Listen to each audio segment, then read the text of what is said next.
Okay guys, we've got the Norstrom Power Flush standard kit here.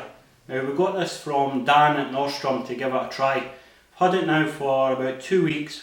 I've probably done about 10 flushes with it. I'm just going to run through what comes with the machine and the operation of the machine. When you get the machine, you're obviously going to get the kit. You're going to get 2 high temperature hoses. Now the machine can work up to 85 degrees, which is quite hot, and these hoses will handle that. Now you've got a waste hose for getting rid of the dirty water. Now it's a double connection up here. You've also got a fill hose. It comes with this connection here, and that will go straight onto your machine. Just at the back here. Okay, just straight onto there with a valve. Now you'll probably have a filling loop on the system. I generally use that, but if it's open vented, you've got this facility that comes with it. We've got various connections down to 1/2 inch with your cam locks. If you're connecting onto a radiator, or maybe if the system's piped in 1/2 inch. So get pump connections. Now this is my preferred choice of connection. I use the pump connections. The reason is that I've got 22 pump valves on there. If I want to change that up to inch because the pipe works inch, I just take the pump valves off and change it over to inch, and that's it. Everything is connected up via cam lock, straight onto the machine, straightforward. Now the machine itself, it's going to give you 150 litres a minute, which is fine. You don't need any more than that, that's plenty, but it's good. So you've got 2 valves. This is your dump valves. The reason that I have 2 is that if you're pumping through this side on the clean, what you would do is you would shut that valve and open that one, so it's going through the system and the dirty water's coming out, and vice versa. If you're pumping through this side, you would close that valve and open that valve. Okay, the hose is 15 metres long, so it should be enough to get you outside to a drain or into the toilet. Or you've got 2 valves here, your flow valve and your return valve. Your pump, you have a reverse flow, so you can change the direction of the flow just with that lever there, which is great for agitating the sludge. You've got a viewing point and a point for putting your chemicals in. As I said earlier, you've got a fill point and you've got an overflow point. You could use that hose connection for the overflow as well. It'll come with a 3-year guarantee, parts and labour, and a DVD and your instructions. Later on I'm going to get this thing up and running and show you how it operates. And another thing I like about it as well is it's very light to move about. You can get casters for it. I'm quite happy the way it is. But it's very quiet as well, which is great when you're in a customer's house and this thing's going for 6 to 8 hours. Maybe on a wooden floor, it tends to vibrate right through the house, but very, very quiet. I put mine down on a rubber mat, so it tends to absorb the sound a bit, but yeah, it's a great wee piece of kit, really happy with it. Okay, so we're going to have a look at the connections that we've got here.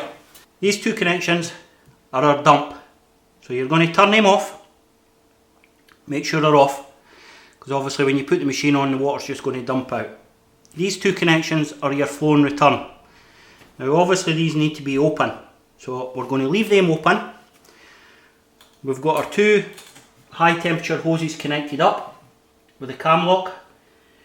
Now one side is going to be my filter, so basically all I've done there is taken my connection out the machine onto my filter, and then the high temperature hose out of the bottom of my filter back to where I'm connecting in. One hose, if you're using an external filter, will go straight to your connection. The other connection hose will come from your filter. Now obviously that doesn't apply if you're using the Magmaster. All you would do is connect your high temperature hose straight onto here and then connect it to your connection at the other end. Okay, so again, keep the 2 closed, make sure it's filled with water, and you've got your 2 dumps closed, your flow and return open. Okay, so we've made our connections back at the boiler. So if you imagine that's your boiler, you've cut your 2 pipes, you've got your flow, you've got your return, and you're going to make your connections onto there. Now obviously this is now only going to flush the radiators only. If you wanted to use the boiler to heat the water up and flush the boiler, what you would do is you would only cut one pipe. So in effect, this pipe, I generally go into the return, this pipe would still be connected to the boiler, but all you would do is cut a section of pipe out and put one connection on the top, one connection on the bottom. Now there's a certain way that you need to do this. If you're going to use the boiler, you don't want all the sludge that is running around the system via your power flush machine going back into the boiler. So what you're going to do is, you're going to connect your filter up in such a way as the water has to go through the filter before it returns back to the boiler. So for this instance, all we're doing is flushing the radiators only. Flow, return. Okay, so it's just a big circuit. We'll get this going and we'll see how it operates. Okay, regarding the configuration of the hoses. So this hose here is connected to the flow on the boiler, on the radiators. This is the return. So what you're going to do is you're going to have the direction towards the flow. So what's going to happen is the water is going to come out of this hose, pumped out of this hose, go up to your boiler, down through your radiators, through the circuit, back up through the return and come through here. So it's always going to go through the filter before it goes through the boiler. That is very important. You must make sure that the water is going through your filter before it goes back to the boiler. So all that is a circuit. It's just running round. This is the flow, this is a return, and that's your return back from the radiators. So all the dirty water is coming through this filter, coming back through here, back into the machine, going back out again through the flow, and it's just a big circuit. But very important, it must come back through the filter before it goes into the boiler if you're flushing the boiler. In this instance, we're only flushing the radiators. Bear that in mind. Okay, we've got the system filled and we're ready to start. So all we're going to do, make sure that the lever is on the flow, and we're going to put the machine on. And that's it running. Now we're probably going to leave that running for about 15 minutes. Now there's a lot of sludge that I've put into this system just to let you see how it operates. And I'm going to show you the clear hose that I've fitted, and you'll see the colour there. Okay. Okay, the hose is absolutely black. So all that sludge is going back to the filter before it goes back into the machine and then back through the boiler. Get in up here. Alright, system's just running away. We'll leave it running for about 15 minutes. I've put in a chemical just to help it. So I've put in Fernox F8. That just goes in the fill point, you just pour it in and let it do the stuff. And then we'll come back, we'll have a look in the filter, and then we'll start the cleaning process. You imagine we are only cleaning out one radiator at this present time. One radiator only. Every other radiator is closed down. You just do one at a time. So once you bring that up to a standard, you then shut that one down, open the next one, and so on and so on. Now because we're only doing the radiators here, what we can do is we can reverse the flow just to agitate the sludge. So all you're going to do is turn that and that will reverse the flow. But bear in mind, you don't want to do that initially if you've got the boiler in line, because again you want everything to go back through the return and through the filter. Later on in the flush, once we start getting everything moving and all the heavy bits are away, you can definitely reverse the flow. We'll leave it the other way for a wee while and just let it work away. Just as simple as that, reversing the flow. Right. Well, a couple of things to look out for when you're power flushing. Just do one radiator at a time, as I said earlier. Go round, shut all the radiators off, apart from one. And I generally do the closest to the boiler first. Clean that, go and open the next one, and shut the previous one off. That way the machine is concentrating on one leg of pipe work and one radiator. It's going to do it a lot easier. It might not be quicker, but you'll certainly achieve what you want to achieve. That's why it's impossible to do a power flush and 3 hours, even on a 7 radiator system. You're looking, I always quote between 4 and 6 hours. If it's over 10 radiators, I'll quote 8 hours. It does take time. Okay, we've got the machine running now for about 15 minutes, so we're going to put it off, open up the filter and have a look. So that's the machine off, just let it settle. I'm pretty sure this is going to be absolutely loaded. Look at that, guys. That's been 15 minutes.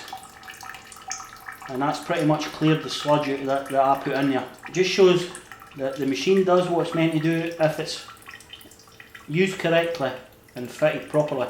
Now again, I'll go back to it. If you imagine if you've connected that up wrong and all that sludge is going back through that boiler again before it comes back to the filter, you can guarantee you're going to have issues. So again, guys, I keep reiterating it. Always make sure that you've configured it in such a way that the return is going back through the filter before it goes back through the boiler. Just the same as your filter that you would fit onto your central heating system. So what I'm going to do is, because there's that much sludge on that, I still think there's some in the system. I'm going to take this sludge off, put the magnet back in again and just run it for another 10-15 minutes before I start the cleaning process. Try and avoid getting that carpets or anything because it's just going to destroy them. You'll never get it off. And we're ready to go again. Back on and let it run. As I say, 15 minutes and we'll see if we can get another load out of it or that stuff. We've been running for another 15 minutes. Let's get the machine off and see how the filter is now. Just let it settle. Oh, just as I thought, we're going to have to clean that again. In fact, I'll just put that back in and just let it run for another 15 because there's plenty of room on that magnet, so there's enough space there for it to catch more. It's just there isn't any point in starting the cleaning process because it's going to take you forever because the water, basically the cleaning process is you remove the dirty water and replace it with clean water in a cold flush, but you need to get most of the, well, you really need to get all of the sludge out first or you're continually going to have dirty water. It's just going to go on and on and on. It'll take you forever to get the clean water through, so you get as much on the magnet as possible, then we'll do the cold flush. So I'm just going to let this run for another wee bit and just get as much out of it as possible. Okay, that's 15 minutes it's been running, so let's have a look. Hopefully this is it. So we'll get that cleaned off and we'll start replacing the dirty water with clean water. As you can see, the magnet is now spotless. Pop it back in and then we'll start the cleaning. Okay, so what we're going to do now is we're going to start the dumping process. So machine on, you've got your fill here and you start putting water into the system.